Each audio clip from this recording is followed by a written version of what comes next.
Have a seat in the back or in the front.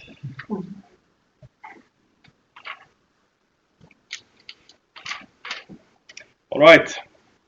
Welcome everybody to the second day of the Challenge Lab final presentations. This is the end of a long process in the Challenge Lab for the students. And we are really excited to see and hear their presentations today. I hope you guys are as well. My name is David Andersson, and I work in the Challenge Lab together with the team, Örjan, Andreas Hanning, that is in Hawaii right now. Hello, Andreas. Johan Larsson, if you want to stand up. Of course, I'm very tall. And Christina not here, and another tall guy, the founder of Challenge Lab, John Holmberg, Professor John Holmberg. Yes. And we are having a little schedule for today that might interest you, since you are here. And we start by an introduction by John, so you learn more about what is the uniqueness about Challenge Lab and our process. Then we go onwards with two master thesis presentations with a little break in between, so you can fill up your caffeine or water levels there. And if you want to do the opposite, there are bathrooms in that corridor, and in the other corridor down there are some bonus bathrooms. After that, we have a lunch break, and you, the students, you will be served salads up here on the floor. For attendees, we can offer, or we can advise you to go to Einstein, a nice restaurant, have buffets there, or downstairs in this building for the Otto restaurant, or over at the cafe in the Golden building on the other side. After, in the afternoon, of course, we start with coffee and cake, because there we have a little gap. So we start again at 2:30 in the afternoon, and that is the final presentation of the final presentations of the Challenge Lab. So with that, I would like to welcome John up on the stage to describe more about the Challenge Lab. Yes, so welcome everyone. This is a journey that we started with students 4 years ago, but we started to think about this long before, and it connect with this global process, how to survive on Earth together, praised by the United Nations in 17 Sustainable Development Goals, and also in the climate processes. And if you attend those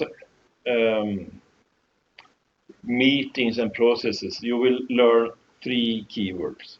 And the first is universality. That means that you cannot solve the problem first only in Sweden, think that is okay. You have to solve it everywhere. It is connected. So universality is one. Another is transformation. That means that it's not okay to just adjust what you already have, because the transportation system, energy system, many other systems need to be transformed into something new. It really have to change. So that means that we have to look at the system from distance and see how can we actually change the whole system, not within the system, how can we adjust small pieces. And that transformation means a lot. And then we have integration as a third keyword. And integration means that we cannot first work with climate issue and then later take social aspect or other aspect, and work with that. We don't have time for that, and we cannot afford it. So we need to, when we do things, bring in integrate different perspective when we do it. And that also means that we have to integrate different stakeholders in the process, because no one can do it alone. So universality, transformation, and integration is keywords that is behind what we are trying to achieve. And in this region, we have been trying to do it together with universities and public sector and private sector, try to address more broader issues, bring solutions to reality. That is not easy, because we are so stuck in our different organizations. So it's not easy to take this overall perspective and work together. And then the question is there a group of people in society that really can contribute in this process? Are students, do they have unique position to contribute into this system of transformation, integration? And we really believe that, because students have knowledge, they have some passion for change, and they also do not represent anyone. So they are very neutral in the system. And they get information from everywhere when they ask. And everyone can relate to a student. So maybe student can be very important in this transformation process, to play a very important role, to integrate and transform system in society. And that is a background. So we have tried to place the Challenge Lab in the middle of society, between academy, industry, and public sector, and also the civil society, of course, to play this role of integrating stakeholders and still be transformative. So that we have tried out now, and we see some sign that it is actually working. And you will see it today. Because still we have this situation in society, in most organizations and between organizations, who are organized in silos. And also when we see or we get information of something is wrong in an organization, we often see the symptom, not what is below it, what is behind. For example, we see that the cost is increasing and the resources are decreasing. And the first measure then is, of course, to cut the cost and reduce the cost. And that means often that we cut away everything that is in between. That is the soft things, you know. And when we do that, we also cut away listening and observing in organization and between organization. And listening, if we decrease that, we start to misunderstand each other. And it will be a lack of trust in the organization or between organization, and so separation.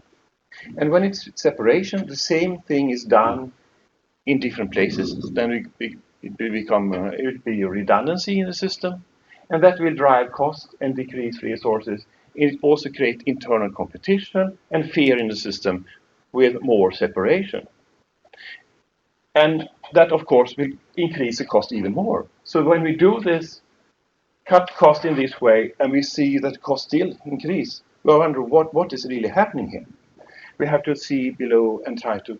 So one very important part of this is, of course, to work with trust, try to make the circle like this, to bring people together, listen, observe, try to understand, create trust for collaboration, co-creation, for creativity, innovation, to even dare to make mistakes together. Another thing, and that is about transformation. Often when we talk about innovation, it is the idea of idea-driven innovation. We have an idea, we try to push it out into society in a venture or whatever it can be. And we have system for that in big companies and also universities for this idea-driven innovation process. And if we're really good, we think outside the box. We can also try to figure out what are really the demand in society and design solutions related to the demand. And that is also happening. But when it comes to transformation, it's not easy because almost everything we do, if it is driving a car or whatever, it is locked in a socio-technical system, which means that it is existing knowledge produced often at the university, and then that knowledge is then within Volvo, for example, or other organizations. That is, we know how to develop a diesel engine, and that is what we do here at Volvo. It's not easy to change that. And the existing technology, existing market, existing legislation is adapted to the regime that exists. Policy instrument and also cultural norms. Of course, we will wonder 15 years from now, why did we ever drive a diesel engine, a car or petrol engine? Why did you have this gear stick, did you go into driving classes to learn how to start a car? Why? It's just to push the pedal. And why all this with the oil pressure and all that? Why did you have that? So we will wonder why we had that cultural norms that we have now, then. And that is not easy to change. So that is the situation. But what we try to work now, because now is something that is not idea-driven innovation or demand-driven innovation. That is good. That's good, but that is not enough, because that do not tell us if you are going towards sustainability or not. So now we need to try to understand what that kind of requirement means for the whole system.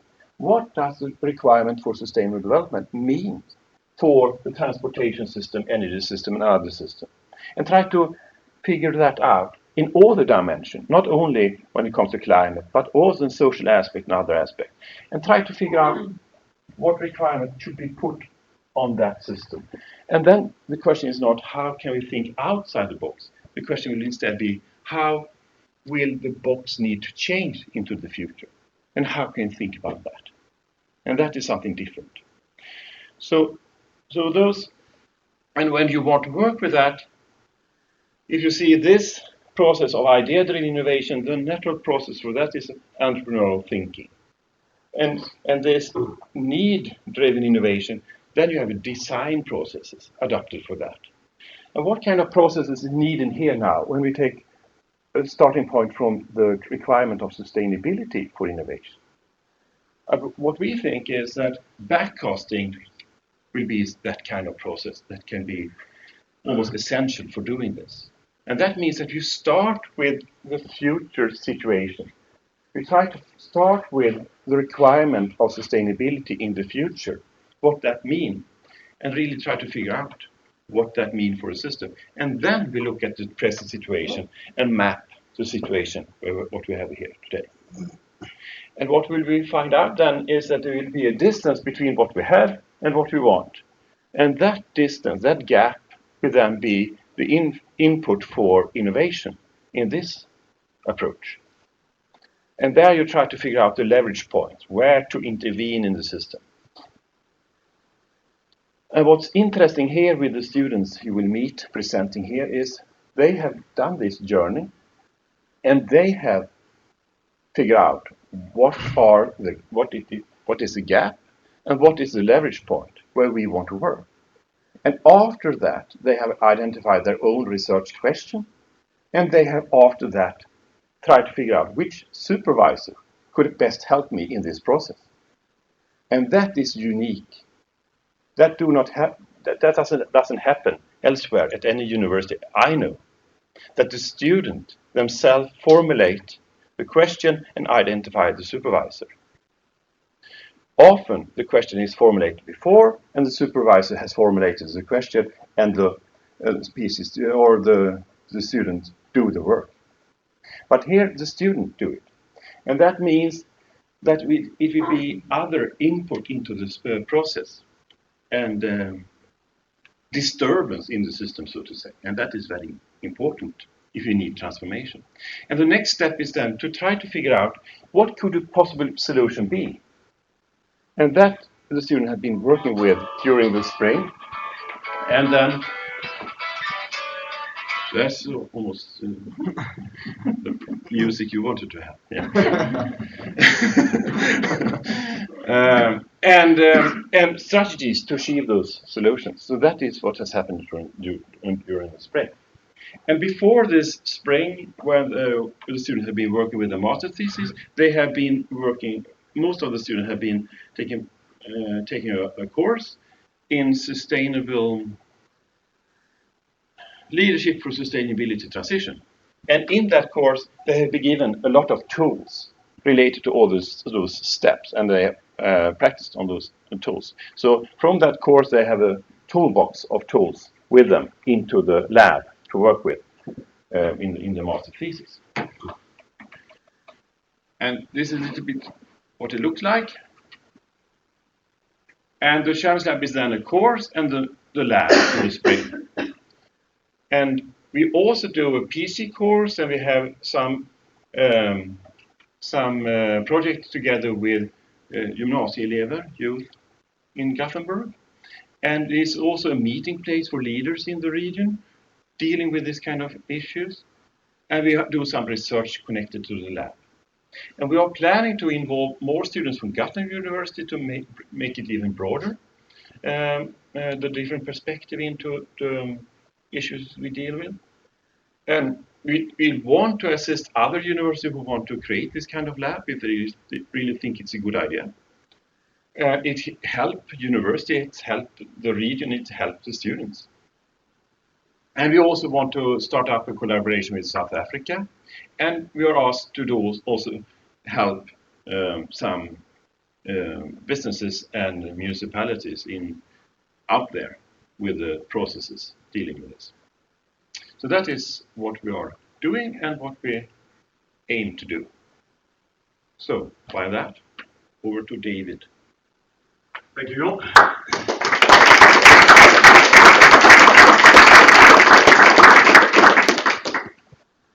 So now, if you guys are interested in beer making, mushrooms, this may be an interesting master thesis presentation for you.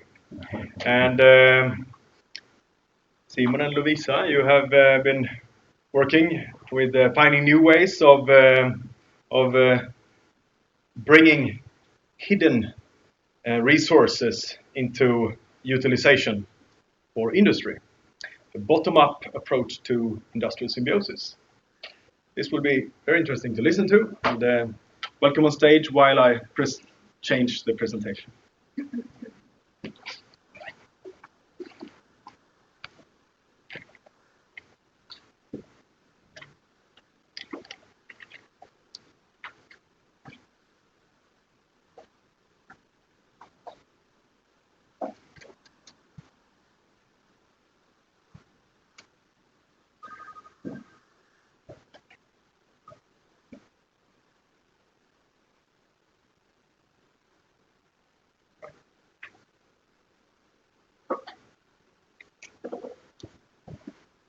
Yes, hi everyone, nice to see so many of you here.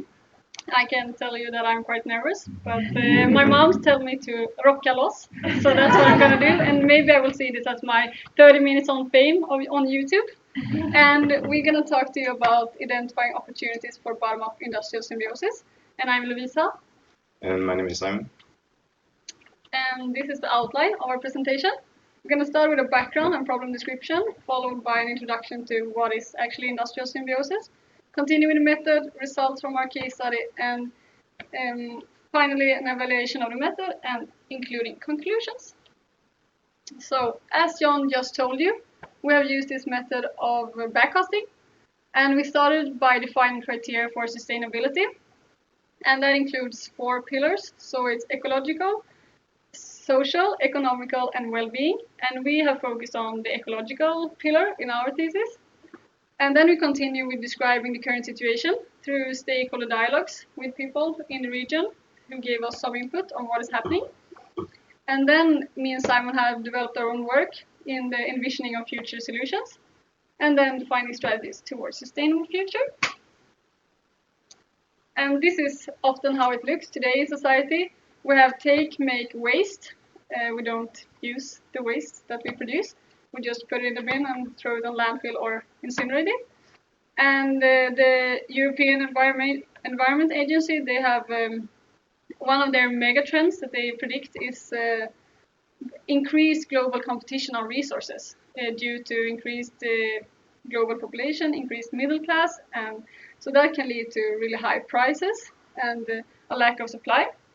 So we were thinking that maybe we could instead have a more circular process, that we can reduce the waste that we produce.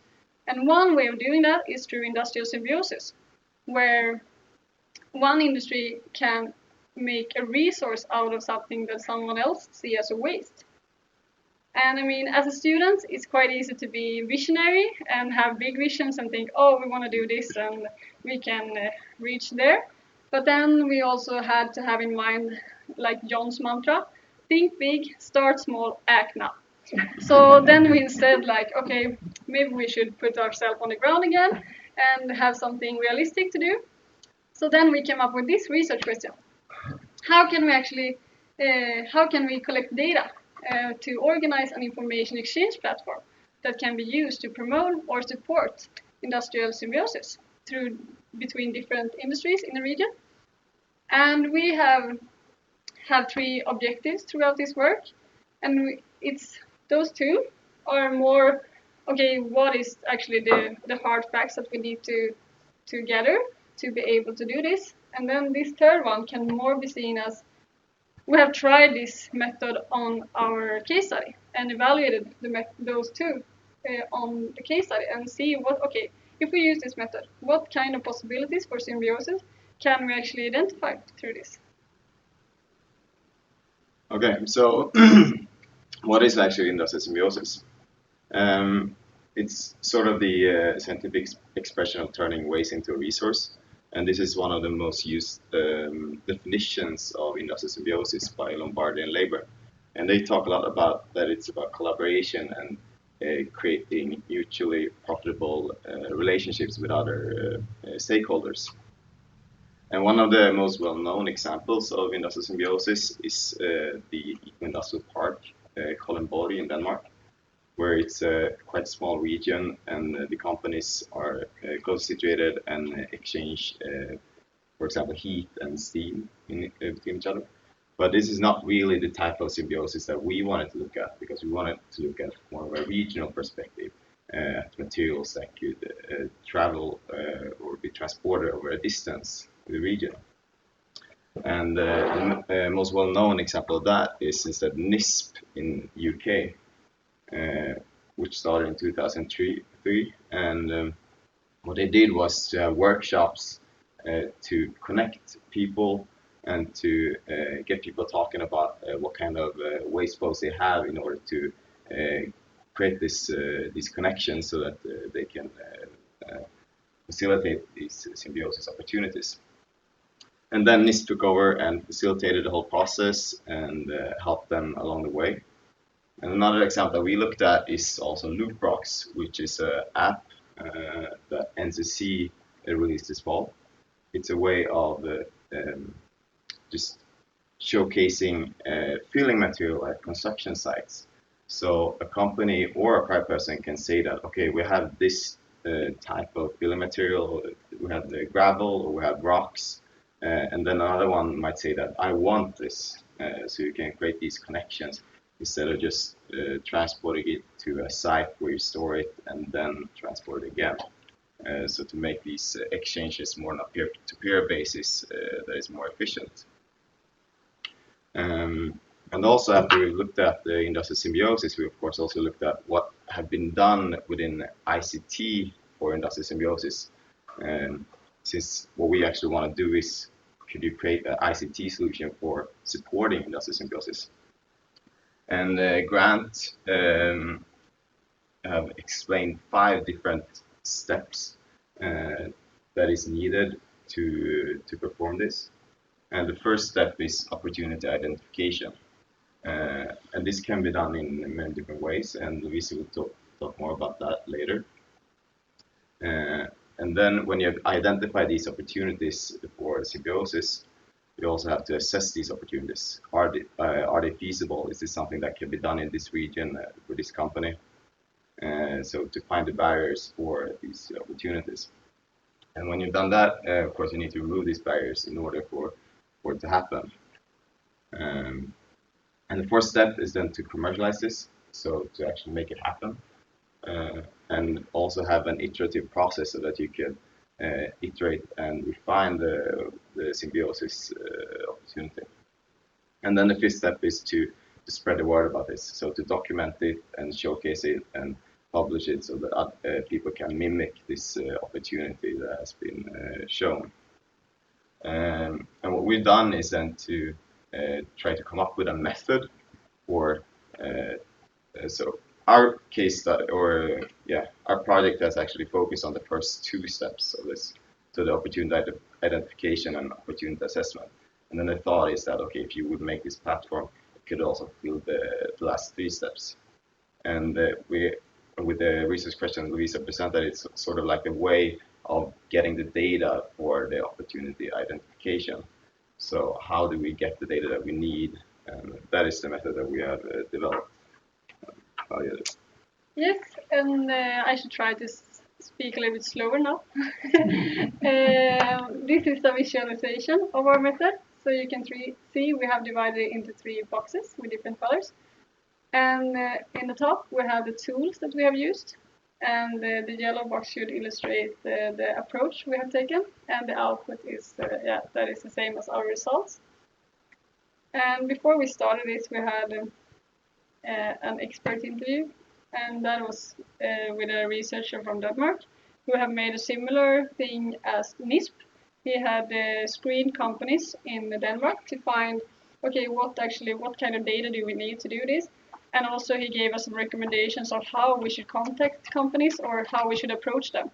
That we should talk on their language, not maybe talk about industrial symbiosis, maybe talk about, okay, you can reduce your cost if you do this, and help them in that way.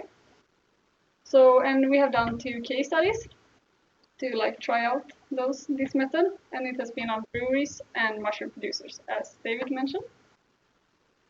And here is more in-depth explanation of our tools that we have used. We have looked at closed loop supply chain, and that is to try to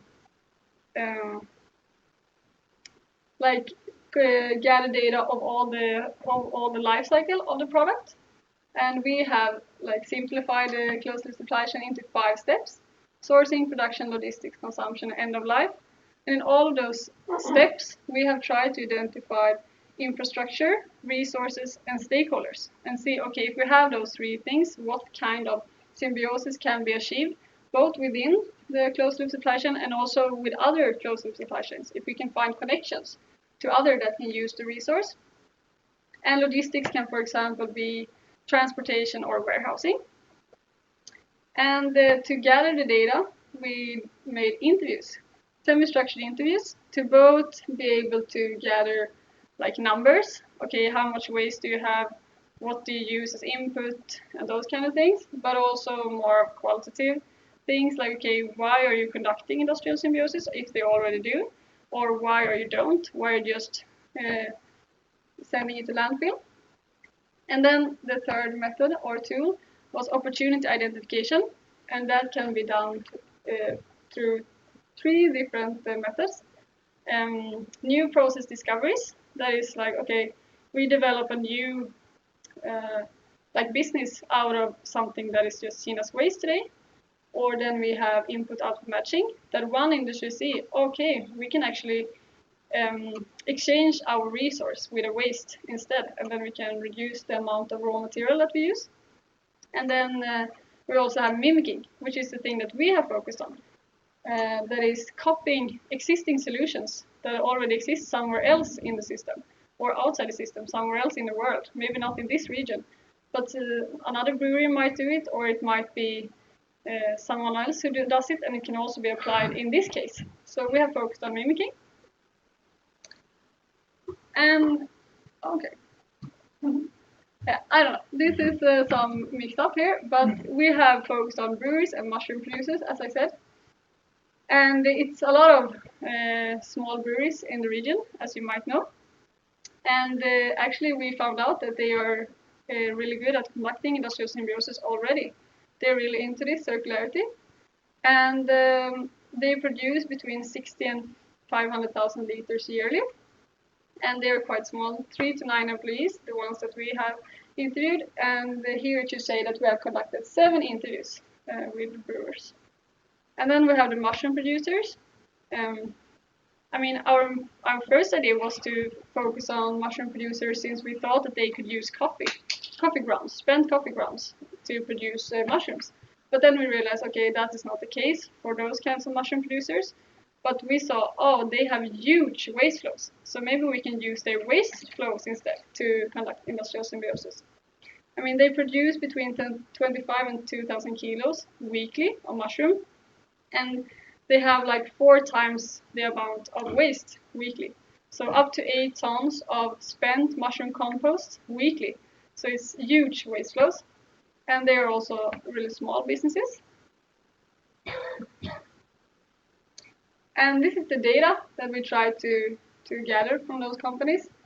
Basic company information, types of waste, amount of waste, occurrence, and current disposal. And this was to be able to find possibilities for industrial symbiosis. And we also tried to gather this data for input as well, but we have focused on the waste side of their production. So as Lovisa said, we collected a lot of data through these interviews. And this is a way of visualizing what type of data and how we did it. So as we said, we followed this closed loop supply chain. And all of the red dots are stakeholders that are connected to the supply chain. And then the arrows are showing a resource if they're blue and logistics if they're green. So for this picture, we've only highlighted like the major ones. So like the wastewater from the breweries and the yeast and the spent grain. And also we have these internal exchanges. So for example, the breweries reuse their yeast for about 10 times or 5 times. And also they have the metal kegs that they give to the restaurants that they take back and clean in order to use them again.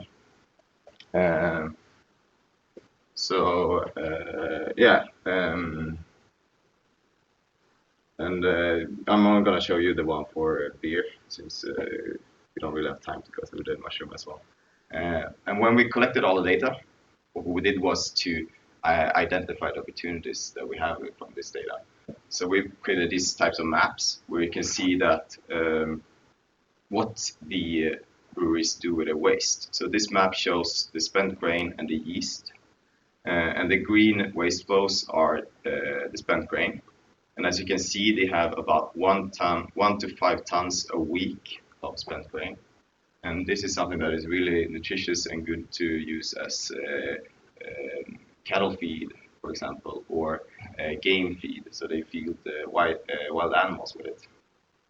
But as we also can see that number 2 there does not do any type of symbiosis with it. Instead, they pay the Nova to come get it once a day, and they pay around 5,000 crowns a month for this service instead of giving it away for free to a farmer. And what they say is that, okay, we are so centrally located, so it's hard to get a farmer to be willing to come get it from us. But as you can also see, that 6 and 7 are in the same sort of location in the city. So we're not sure if that is actually the case. But they also talk about the time and effort to actually find these types of connections. And the same with the yeast, but the yeast is sort of the opposite. So for the yeast, we have one company who's doing symbiosis with the waste flow, and they're giving away as horse feed. And according to the stakeholder, the horses get very nice fur from this. So if you see some shiny horses, it might be because of that. But this is a way of utilizing the yeast that many of the other brewers did not know about. And you need to pasteurize the yeast in order for it to be used as feed, and you need to store it. So there's a little bit of effort added to for this type of symbiosis, because today they just flush it down the drain, which is of course very simple, but maybe not as good from a holistic perspective. And another interesting waste flow that we found is also the malt bags, which is not mentioned at all in the literature, because the malt bags are really sturdy plastic bags that are today just thrown away after they're used. And one of the stakeholders actually gave a few of them to a neighboring business who grew plants in them.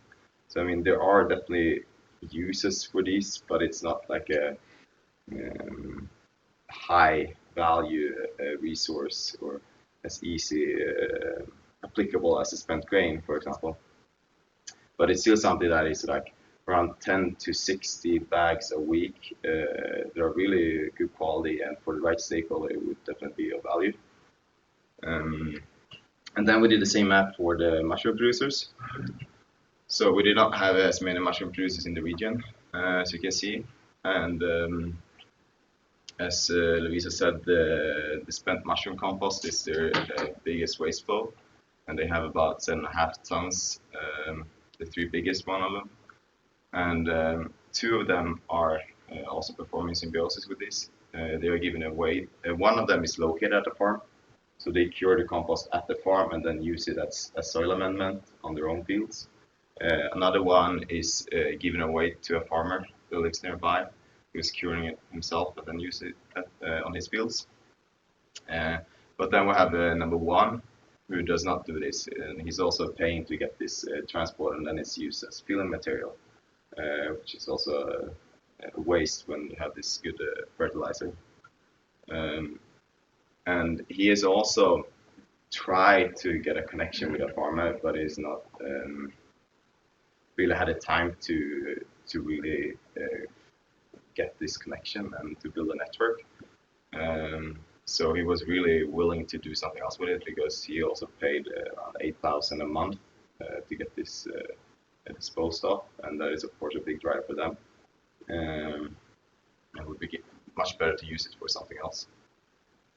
And then we also have a quite interesting waste flow in the mushroom leftovers, which is also relatively high amount, but it's one of those waste flows that I haven't really thought about, because it's always, they think about, of course, the mushroom compost, but the mushroom leftovers is also, number one, had about 500 kilos a week of mushroom leftovers. And this is both the mushroom feet that they cut up during the production, because you don't sell mushroom with feet on in Sweden, but also the mushrooms that are like aesthetically wrong, that they're too small or don't have the right color. And one of the producers, he's selling it to another party who makes like mushroom soy and other additional products from it. And the third one had also done it sometimes, but it wasn't really anything that she did all the time, because she were lacking the time. And number one, he hadn't really thought about it.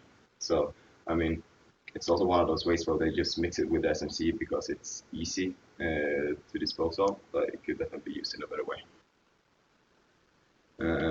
So when we had looked inside the system, we also looked outside the system, see what can be done, what is done elsewhere.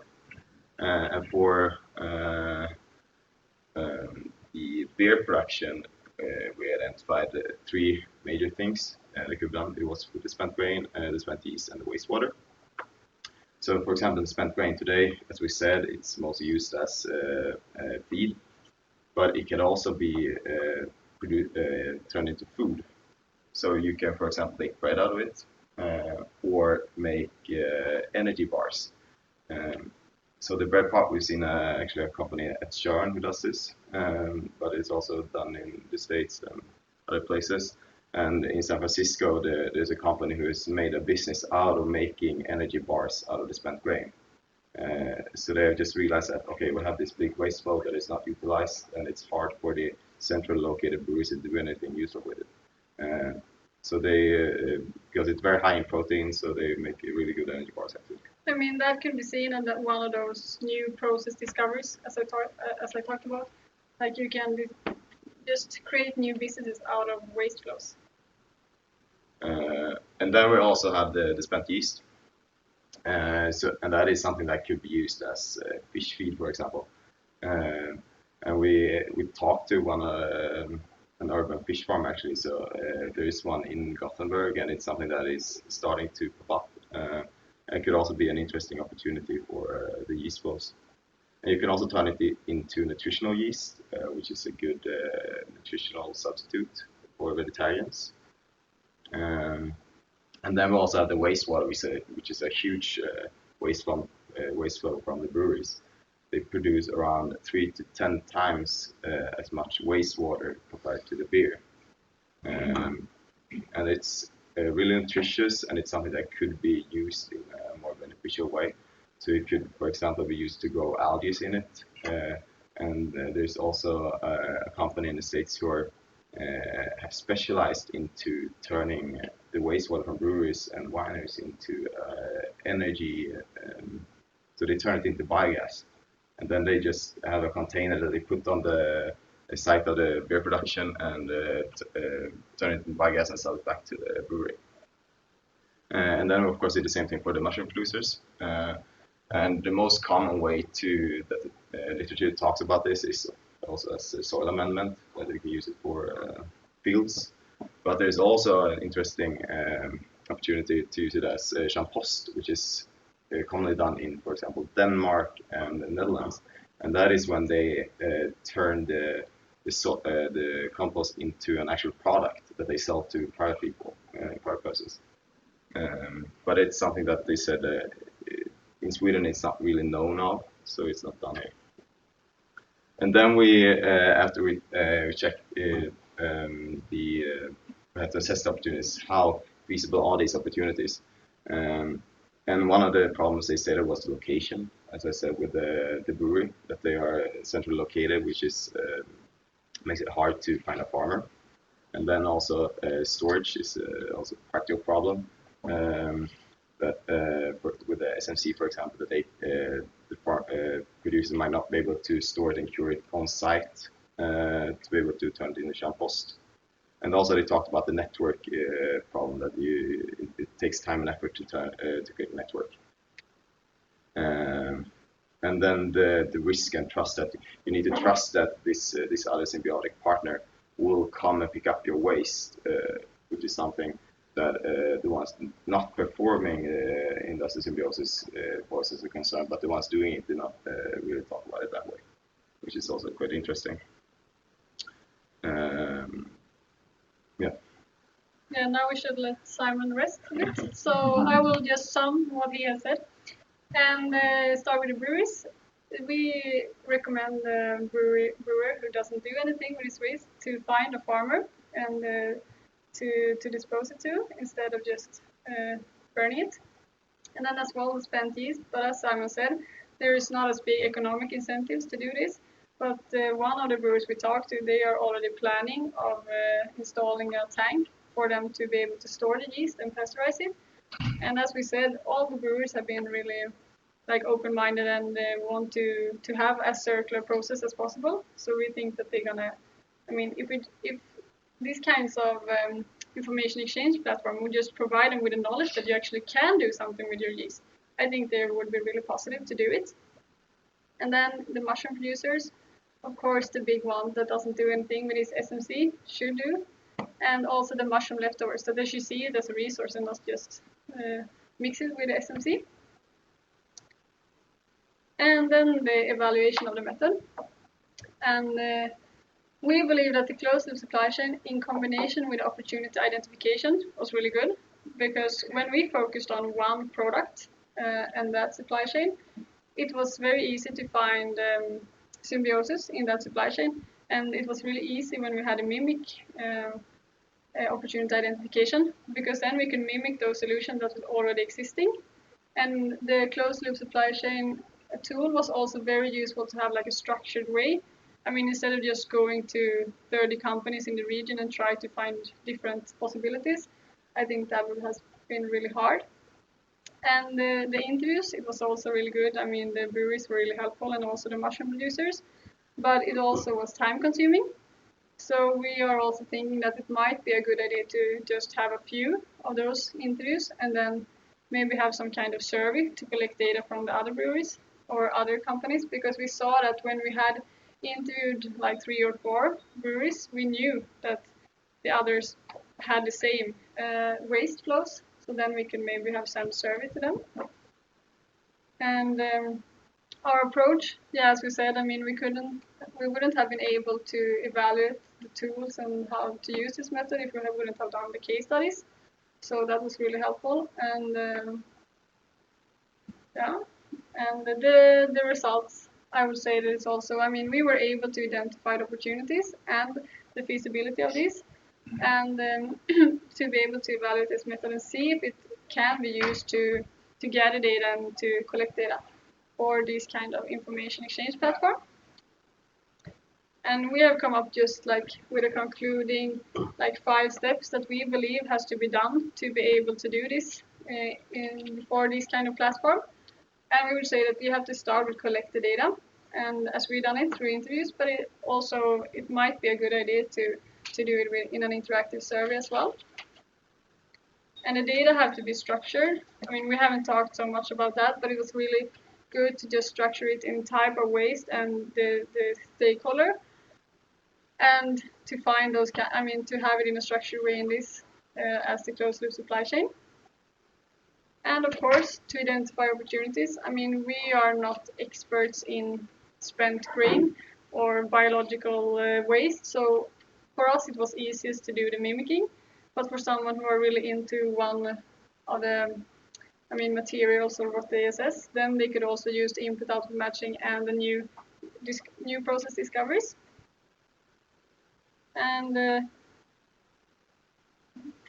investigate the feasibility is the 4th step. And then, as we said, the platform could be one way to facilitate those found opportunities, to help them. And for future recommendations, we believe that it would be good to evaluate this method on some other supply chains as well, and also to do it for, the whole supply chain. Now we have just done it on the production side. Maybe you should try to do it on the sourcing as well and try to find, okay, maybe the big breweries or mushroom producers could use something else than their raw material as an input. Maybe they can use a waste as an input. And also test if the method can work with an interactive survey form, if you are able to identify opportunities, even if you don't use interviews. And of course, it would be a dream if someone would be able to develop this kind of platform and see if that actually will support industrial symbiosis in the region, and if that will increase. Thank you.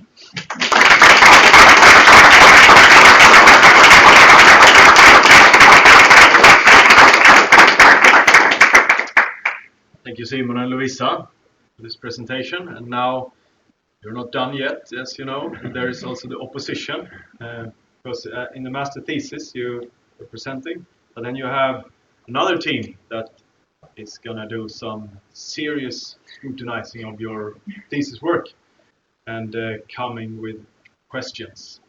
So now there will be 10 minutes of opposition by Abby and Dinesh. Welcome up.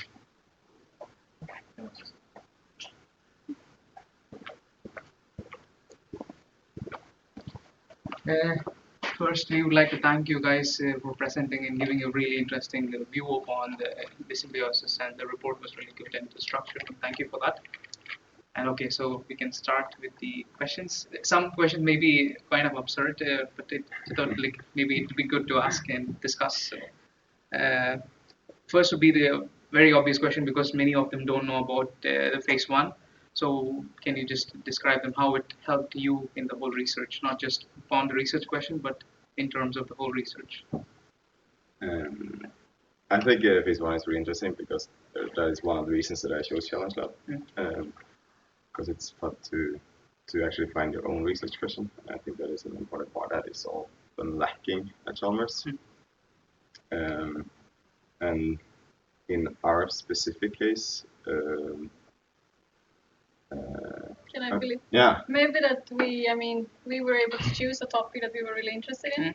I mean, we had to develop it ourselves. I mean, my sister just asked me, "Oh, are you tired of each other now? It would be nice to just don't meet every day."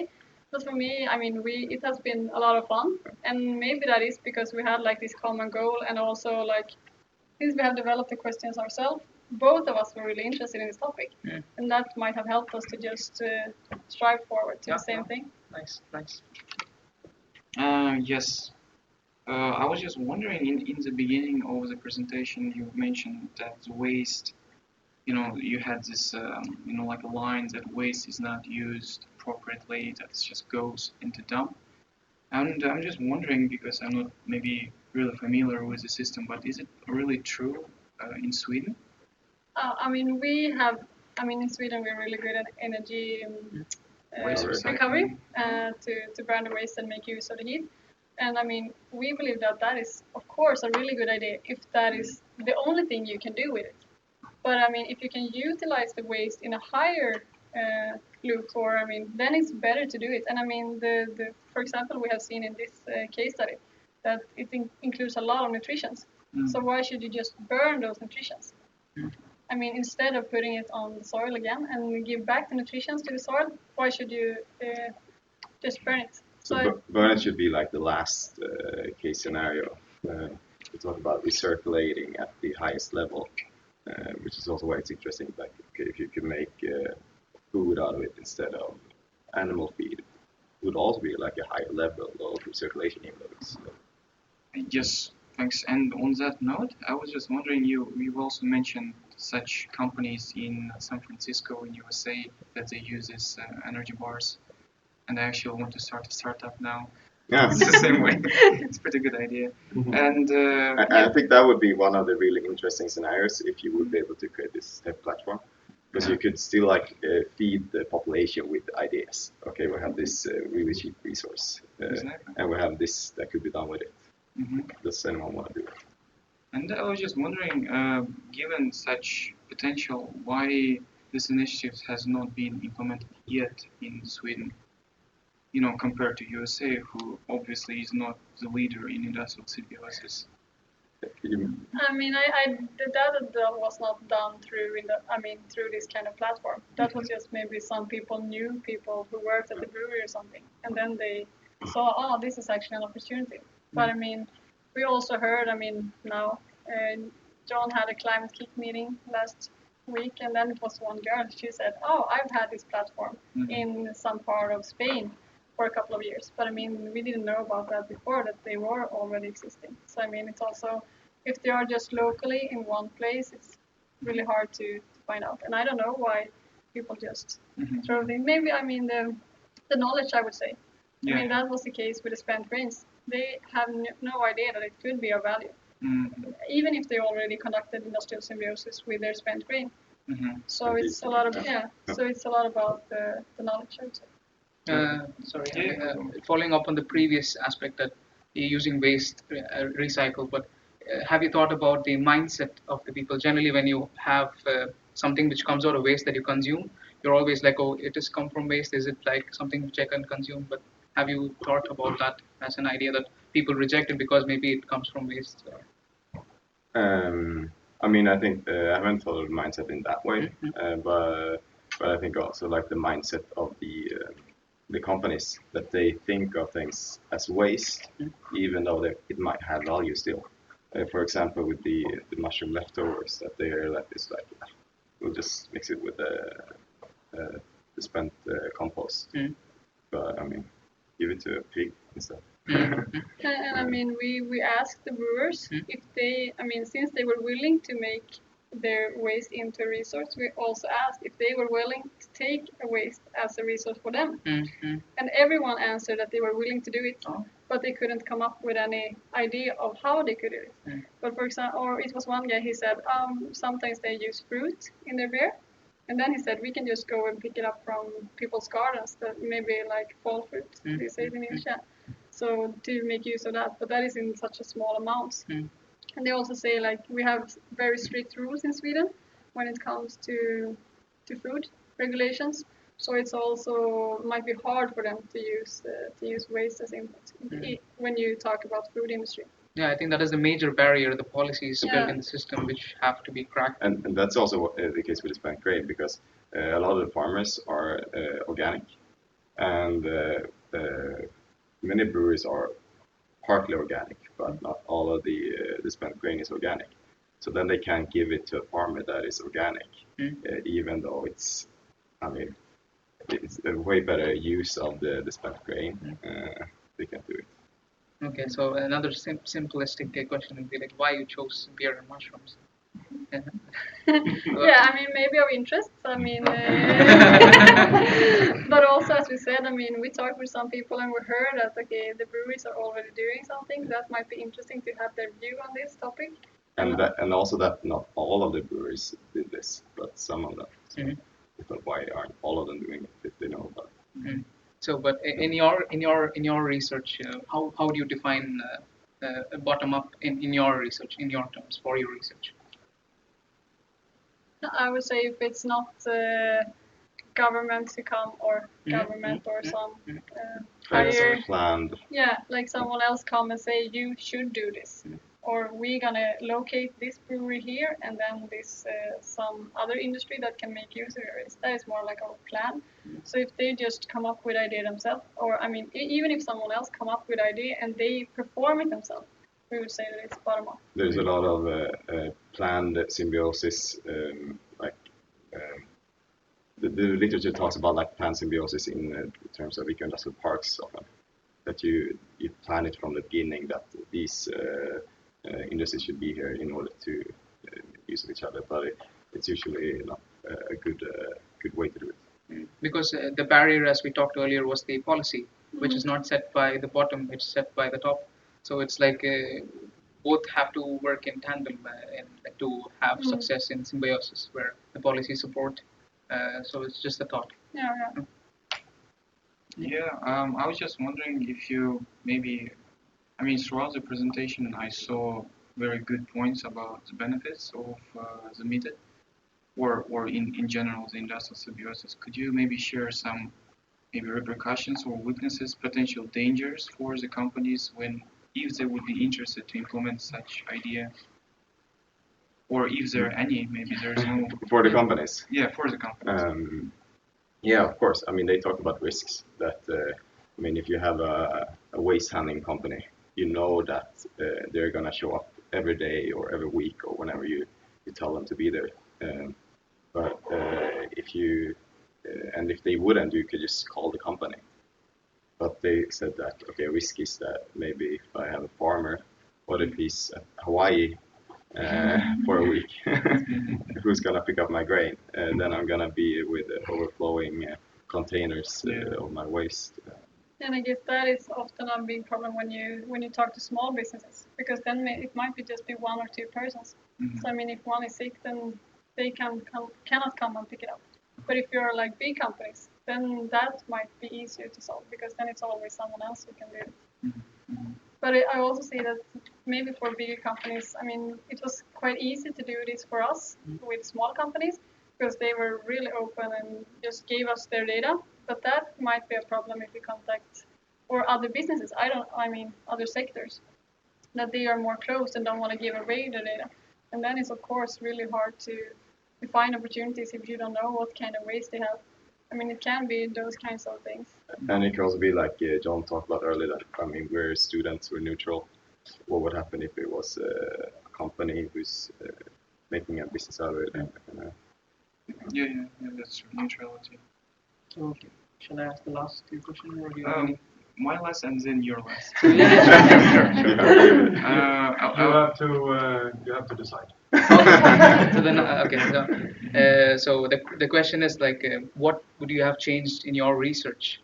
So you would have maybe gotten different results or a different approach. So if you have anything to share about that. Yeah, I guess it might have been that we should just have interviewed like 4 breweries maybe, and then send service to the other ones. But I mean, it's always so easy to be like self-critical in the end, and like, oh, we should have done that. And I mean, I think also we should be happy that we were able to do this. Yeah.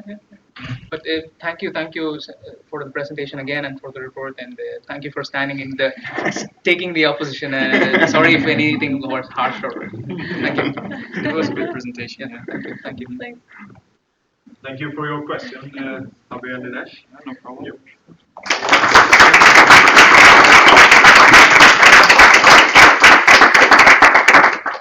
Okay, and I can imagine you in the audience are also interested in asking questions on this fine presentation and their master thesis. Yeah. So after listening to your presentation, I'm wondering why was you talking about waste? The resource. Like when you talk about metal extraction, you don't talk about waste, you talk about rucksack and byproducts. Yeah. Why? Oh you yeah. talk about waste? I mean, we usually talk about byproducts, or I mean, it really depends on what type of waste or byproduct you're talking about. So like the spent grain, it's definitely byproduct, and the yeast as well. But then like the malt bags might be more of a waste. It's a I mean, now we just Really, call them it call was it just to one make thing it- to make it easier. Thank you for that question, gentleman here in front. Yes. You are now identified opportunities, and how can the market make? Have you think about what proposal you have to about tools from the society to get more circulation on highest level or more Symbios? What tools do you think you need? Taxes or other things? Oh, like policy level. Yes. I don't know, but I mean, maybe some kind of regulation that it should be, I don't know, it's also really hard, but it should be forbidden to not, I mean, to dispose of things that could be utilized at a high level. But I don't know how that could be Or that, possible. I mean, for example, I think the yeast is a pretty good example. In the UK, they pay for high biochemical oxygen demand in the sewer system. So if you have something that requires a lot of processing to get rid of in the sewage, then you have to pay for it. In Sweden, just flush it down the drain, and there is no cost related to it. So of course, they don't have an incentive to collect it and make it use of it in a better way. So that I would say that is the one way to do it. Thanks for the presentation. Job of the inventory, data, and identifying activities. But I guess if you look at further down the line, having incentives and probably guiding, once you come up with one opportunity time, 5 or 6, this is that probably guide choices that are coming into plans that goes right.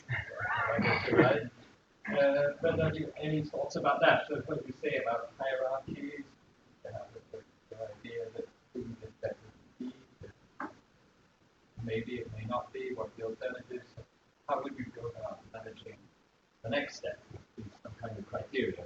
Seems to be your idea is no ideas out there and someone sees I'm not sure. Something else. Any thoughts about that? I mean, as we said, we like the bottom-up approach. I mean, we haven't really discussed that part out, but like creating a hierarchy of what is better use of waste, how to make it used in the best way. It's a good question. Really tough question.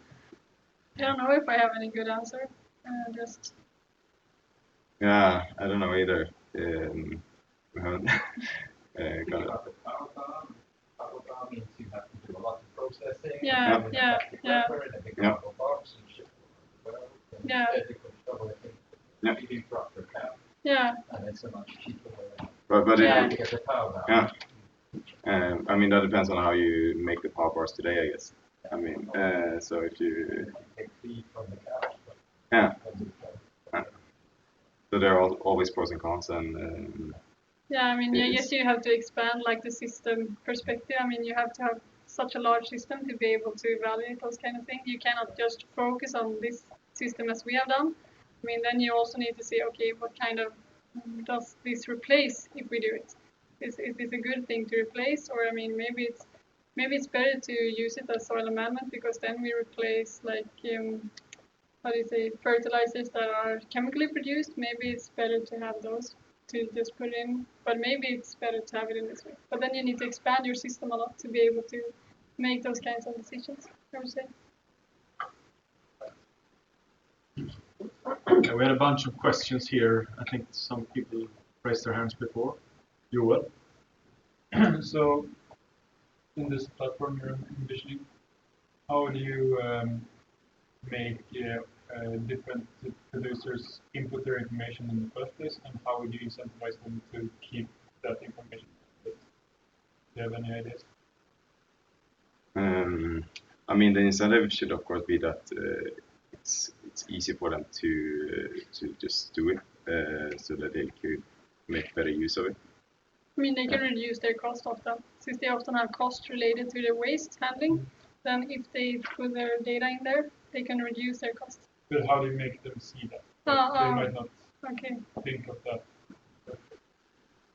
I mean, if for example with the mushroom compost, he knew that he had a big cost connected to it, but he just did not have the time to or want to get put effort into finding a suitable partner. So for him, it would be really easy to just put half an hour to fill out the form. This is what I have, and then post it. And if someone wants it, they could be connected. But of course, it's also like a way of simplifying everything. I mean, you need to have a user base and all that. So. And I mean, it's also for some symbiosis, it might be enough with this kind of platform, I mean, to occur. But for some, it might be like an additional facilitator who is required to actually, like, okay, connect the people and I mean, talk with them and have more in detail knowledge about things. So I would say that it differs between different opportunities, how easy it is to just use this kind of solution, and someone might require additional things as well. And that is also like one of the reasons that we looked at mimicking, because it's easier to copy like an entire recipe of a solution. To just have this recipe and then you can apply it for another thing. If you want to for something that has not been done before, then you of course have to investigate it further. Does this really work? That kind of thing. You what? So yesterday in the magazine, you could read in this small box in the corner that Sweden has gone from 30 to 280 microbreweries in the last 7 years, and today there is one new brewery opening up each week in Sweden. I have actually two questions. The first one is there any organization gathering all the microbreweries, creating knowledge about these kind of issues that you've been brought up today? And the second question is there something I should think about when I open up my hipster microbrewery that I do not think about today, such as where to put it and where to find the farmers and so forth? Yeah, okay. Yeah, there is some kind of organization, but that doesn't. I mean, all breweries are not connected to that. But they have an organization for Swedish microbreweries. And it's quite a close community with brewers. Yeah. So I mean, they knew that others are doing those things because they meet on fairs and those different kinds of things. So they often knew about the possibility. And then what was like? Yeah, okay, what did you think of? Yeah, okay. As they said, it might be problematic if you're too centrally located. So maybe it's better to be somewhere outside, in the outskirts of town, because then it's easier. And then they also recommend that you can contact LRF to get in contact with a farmer, so they can provide you with contacts. I think you should write to the Göteborgs-Posten and make them open page with information. I think they would be interested. We were on the beer news talking about that.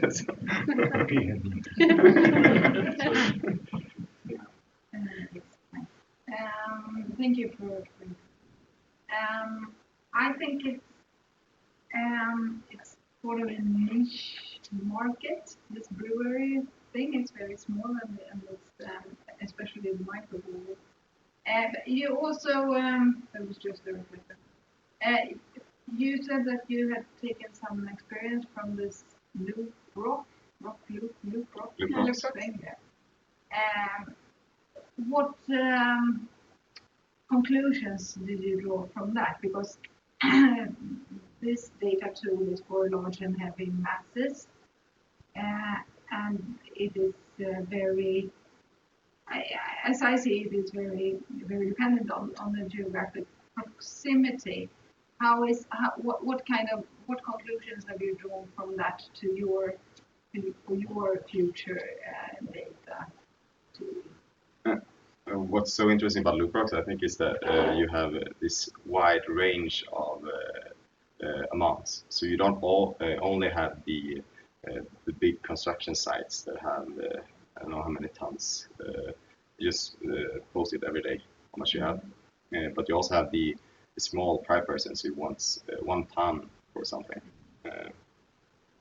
And so and that's what I find interesting. It's gotten a really big user base just from this fall when it started. So every day you check the app, there are I don't know how many, like 40 people in the Gothenburg area or 100 people were posting that they had this. So what was the So it's being used, but it's only, I think it's only one product. It's a stone. I mean, stone is large things, even though it's just 1 ton, and your mushroom things, it's 1 maybe.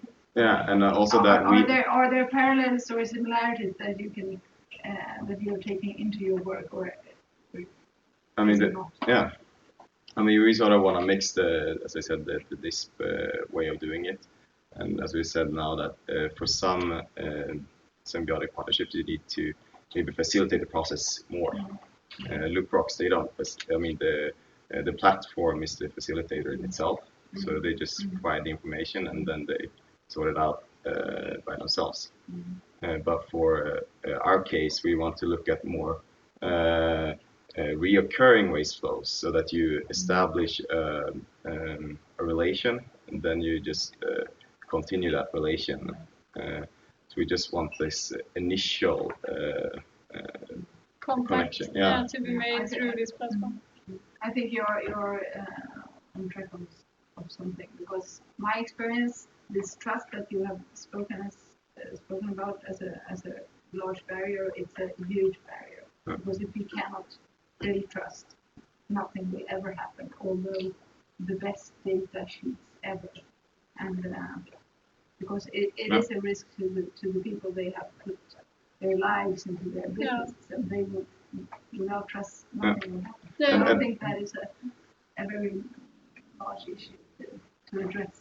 Yeah, and I think that therefore also mimicking is very good, since we say that, I mean, you often know people who produce the same thing as you do, and then if someone else who produces the same product as you are doing this, then you can get inspired. And maybe if you know someone who do this, and they tell you, oh, this is actually a really good thing, and we save this amount of money, then it's easier to get inspired by someone that you know a bit and maybe meet sometimes on different occasions, than just see something on the internet. Okay, this is a possibility for me, but I have no idea if it works. So that is also one thing I would say. Yeah. Thank you. Yeah. What I hear you say is that you look at different industries and different flows connected to that industry and opportunities. The LoopRock, I think, is more focused on a specific material, and disregarding which kind of industry is related to that material. And of course, that could be for many different kind of material, these kind of networks, which is industry independent. So there seems to be 2 ways to go here. One, to help industry to identify the different materials they have around their activity, or more a network for specific materials. Yeah. And then the question is, who owns this information? Now you have been students and they have been willing to give it to you. And that is what we thought also would happen. But as soon as you have a small company or something else, maybe there are more, about trust. Yeah. Should maybe the region own this platform, or what do you think about that? And what do you think about this focus on material or industry? The two questions. The ownership and where to Should do it. we go to blockchain? Yeah, that was what I was thinking. I mean, for those of you who were here yesterday, Joe and Patrick talked about blockchain technology, which is a way of distributing trust and to have, instead of have a central authority who owns things, everyone is part of it, sort of. Like share data. The data is like open to everyone. Everybody can access it, and everybody can see what everybody else is doing. So it's like open market for data. And you own your own data. Yeah. So I would say that might be a very good like possibility. And then for materials or industries, I guess, I mean, for us, it was easier to limit the scope and to do it on industries. But also, as I said, it might be this trust creating thing is good if you focus on industries, because then you can share it between different industries. And the materials. I mean, I think that, okay, if you would have need different platforms for all the materials, I mean, if you look at the breweries, they still have very different material flows. So everyone would need to have go to a different place for everything. But you can sort it in the platform maybe or something. All right, thank you. Last question, Johannes. Maybe coming back to the regulation side, so I don't know, did you look into how is it, for example, toxic waste? I believe, and I know expert in the field, that somehow if you are a business and toxic waste, then you have to register some waste. I have waste and huge. So if you look into why is it only toxic? If I had to register all kind of waste, maybe then that data could be used for other people, because then it comes back to, okay, maybe it's not waste, it's a resource. You look into regulations, then from what level do you have to, or how does it work for some ways that you might have to register? We didn't look into this, but I'm not sure if it's a feasible way to go to just register all waste flows. I'm not sure if companies would be willing to, and if it's worth the effort. I would say it's better to have it as a bottom-up approach, that they see the purpose of doing this instead of saying that they should do this. Yeah, I mean, it might be confidential. I mean, for our stakeholders didn't think it was so confidential to share. I mean, they didn't tell the recipes of how they make their beers. They just told the amounts, what they get out in the end. But for example, I don't know, a steel producer, maybe that have their exact amount of different materials in the steel, maybe they don't want to tell what exactly they have in their waste for someone else to like copy their steel recipe. So that might be a hinder, like confidentiality as well. Thank you. As a moderator, I can add one more question. And I would like to ask you, right now in life, you have many opportunities. And if you don't grab this opportunity, who will then grab this opportunity if not you?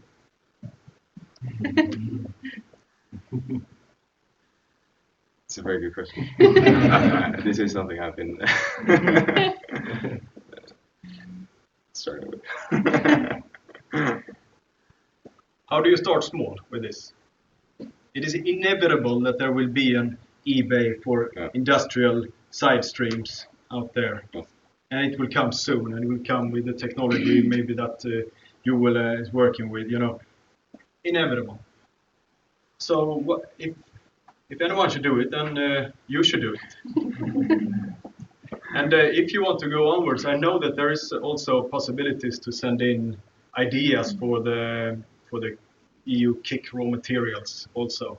Deadline 10th of June, is it? And since you're so hardworking and obviously can work really fast in crafting ideas, why not take this first step? It's a small thing to do, and maybe it can be grand. So it was just not a question, maybe, but advice. But thank you, and applause again to.